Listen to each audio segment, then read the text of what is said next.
अब चाहिँ मैले ड्राफ्टिङ स्टार्ट गरेँ। सबैभन्दा पहिला चाहिँ माथि सिधा धर्को तान्नुपर्छ र हामीले सोल्डरको मार्क गर्नुपर्छ। मेरो चाहिँ 14 इन्च सोल्डर छ भने 14 इन्चलाई 2 ले भाग गरेर 7 इन्चमा मार्क गर्ने। 7 इन्चमा मार्क गरिसकेपछि 1 इन्च सोल्डर डाउन गर्ने।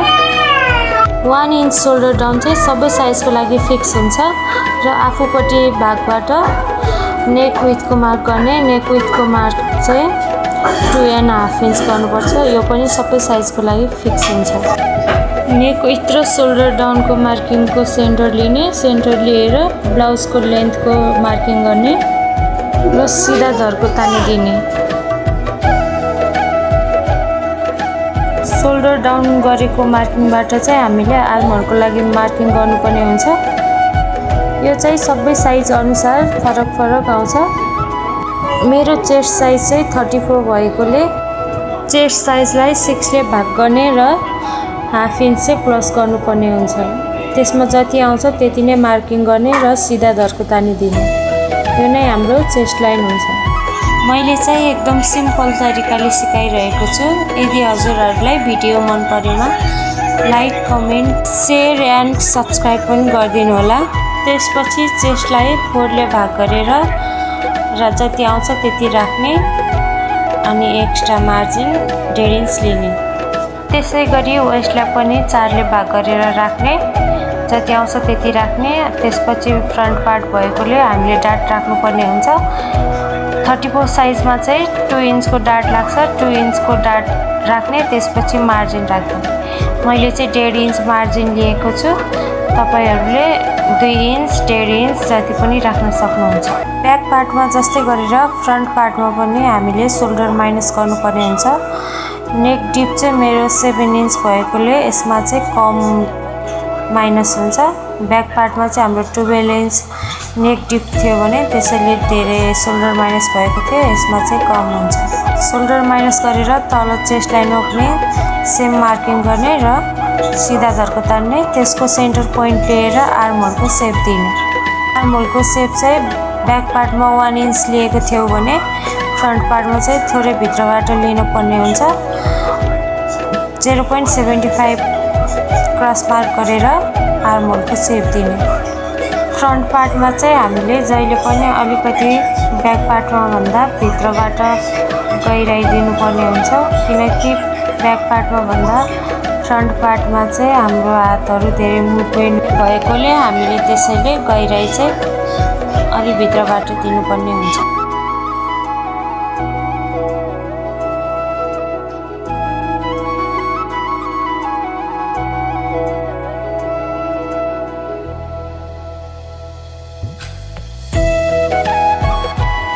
त्यसपछि माइनस गरेको सोल्डरको लाइन र नेक विथको लाइनको सेन्टर लिएर हामीले एपेक्स पोइन्टको मार्क गर्नुपर्ने हुन्छ।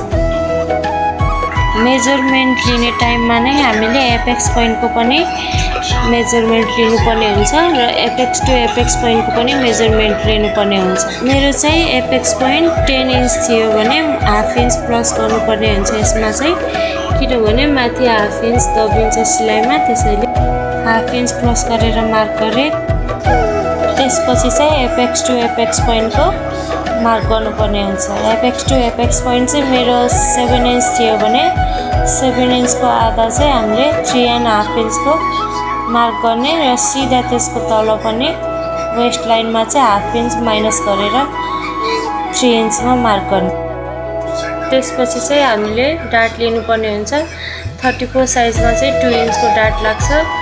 सबै साइज अनुसार डाट पनि फरक फरक लाग्छ। 2 इन्चको डाटको मार्किङ गरेर त्यसलाई पनि एपेक्स पोइन्टको लाइनमा मिलाइदिने। अब डाटको चाहिँ सेन्टर पोइन्ट लिएर मार्क गर्ने। मार्क गरिसकेपछि त्यसको पनि आधा गरेर तल पनि माथि पनि आधा आधामा मार्क गर्ने।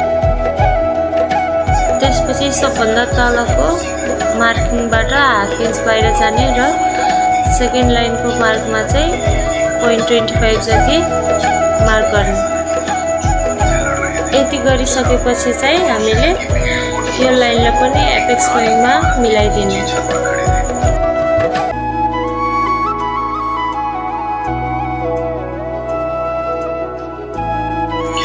अब चाहिँ हाम्रो 2 इन्चको डार्ट चाहिँ रेडी भयो।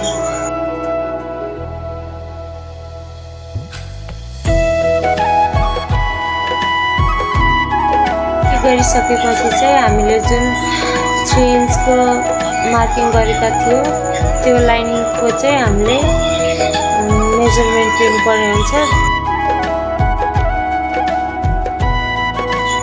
त्यसमा जति इन्च आउँछ सेकेन्ड लाइनमा पनि त्यति नै इन्च आउनुपर्ने हुन्छ र त्यति नै इन्च जहाँनिर आउँछ त्यहाँनिर मार्किङ गरेर फिटिङवाला लाइनमा मार्किङ गर्ने।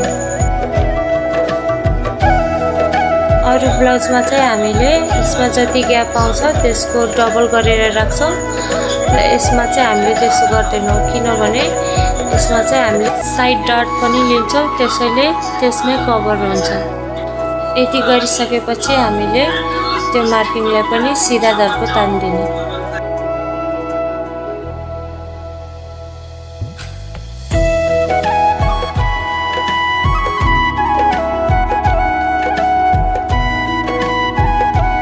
अब आफूपट्टि साइडमा पनि त्यहाँ जति ग्याप आएको छ त्यसमा एक लाइन जति प्लस गरेर त्यसलाई पनि सिधा धर्को तान्दिने।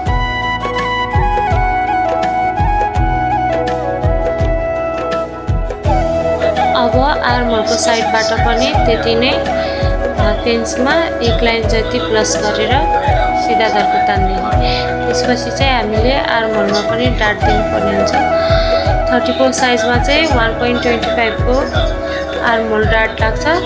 चेस्ट लाइनबाट माथि 1.25 मा मार्क गरेर एपेक्स पोइन्टमा सिधा धर्को तान्दिने। अब दुवै साइडबाट 1.25 को आधा आधा मार्किङ गर्ने।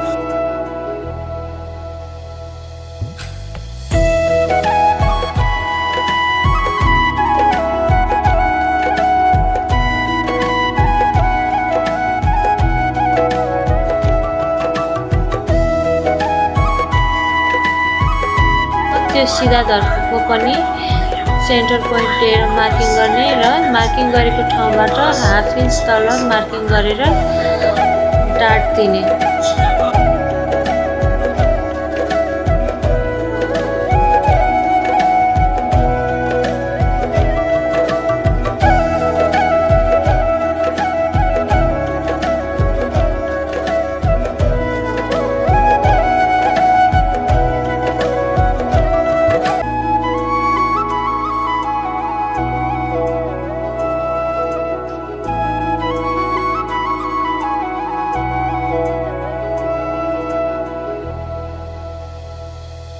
चाहिँ हामीले पहिलो लाइनलाई नाप लिने। नाप लिसकेपछि दोस्रो लाइनलाई पनि जहाँनिर आउँछ त्यहीँनिर मार्किङ गर्ने।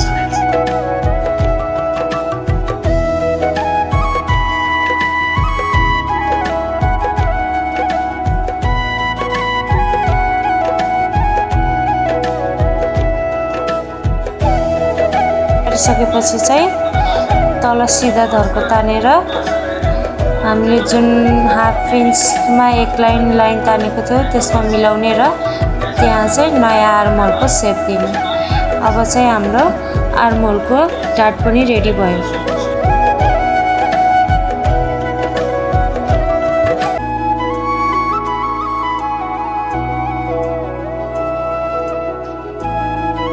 त्यसपछि हामीले सेन्टर डार्टको लागि मार्किङ गर्छौँ। सेन्टर डार्टको लागि चाहिँ हामीले तल जति इन्चको डार्ट लिएको थियो त्यसको आधा गरेर ग्याप राखेर मार्किङ गर्ने। सेन्टर डार्टमा चाहिँ 34 साइजमा 0.75 को डार्ट लाग्छ। सेन्टर डार्टमा चाहिँ त्यसलाई पनि आधा आधा दुई साइडबाट मार्किङ गरेर त्यहाँ पनि सेन्टर डार्ट बनाउने। सेन्टर डार्ट पनि रेडी भयो। अब चाहिँ हामी साइड डार्ट बनाउँछौँ। साइड डार्ट बनाउनको लागि चाहिँ हामीले आर्महोलको साइडको लाइनबाट र तल माइनस गरेको लाइनबाट सेन्टर पोइन्ट लिन्छौँ र मार्किङ गर्छौँ। मार्किङ गरिसकेपछि त्यसलाई पनि सिधा धर्को तानेर एपेक्स पोइन्टमा मिलाउने र सिधा धर्कोको सेन्टर पोइन्ट लिने। सेन्टर पोइन्टको मार्किङबाट हाफ इन्च तल आर्महोलको जस्तै गरेर हाफ इन्च तलबाट हामीले साइड डार्टको लागि पनि दुई साइडबाट आधा आधा मार्किङ गर्छ। साइड डार्टमा चाहिँ 34 साइजमा हाफ इन्चको मात्रै डार्ट लाग्छ भने हाफ इन्चलाई आधा आधा दुईपट्टि साइडमा मार्किङ गरेर हामीले यहाँ पनि डार्ट बनाउनु।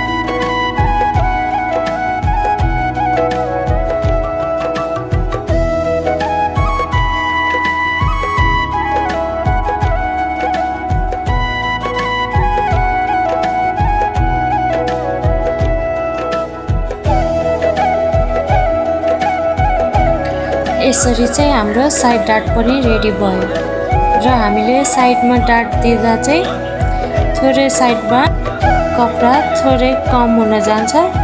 त्यसैले गर्दा हामीले चाहिँ हाफ इन्च जति चाहिँ थोरै कपडा बढाउँछौँ र सिधा तानेर मिलाउँछौँ। यसरी गर्दा चाहिँ साइडमा कपडा पनि छोटो हुँदैन, बराबर आउँछ।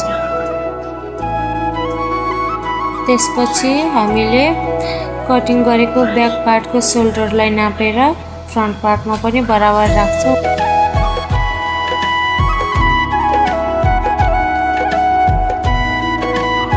त्यसबाट बाँकी भएको त्यो नै हाम्रो नेक विड्थ आउँछ। अनि हामी नेकको सेप दिन्छौँ। नेकको सेप दिनको लागि चाहिँ हामीले एउटा बक्स रेडी गर्नुपर्ने हुन्छ र मैले चाहिँ भी गलाको मार्किङ गरेको छु। तपाईहरूले आफ्नै इच्छा अनुसार जुनसुकै गलाको पनि मार्किङ गर्न सक्नुहुन्छ। यसरी चाहिँ हाम्रो फ्रन्ट पार्टको पनि ड्राफ्टिङ पुरा भयो। हजुरहरूलाई मेरो भिडियो कस्तो लाग्यो कमेन्ट गर्नुहोला। अब चाहिँ यही मार्किङ अनुसार मैले कटिङ गर्छु।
यसरी मैले कटिङ पनि गरेर सकाएँ र यसको स्टिचिङको भिडियो हेर्नको लागि च्यानललाई सब्स्क्राइब गर्नुहोला।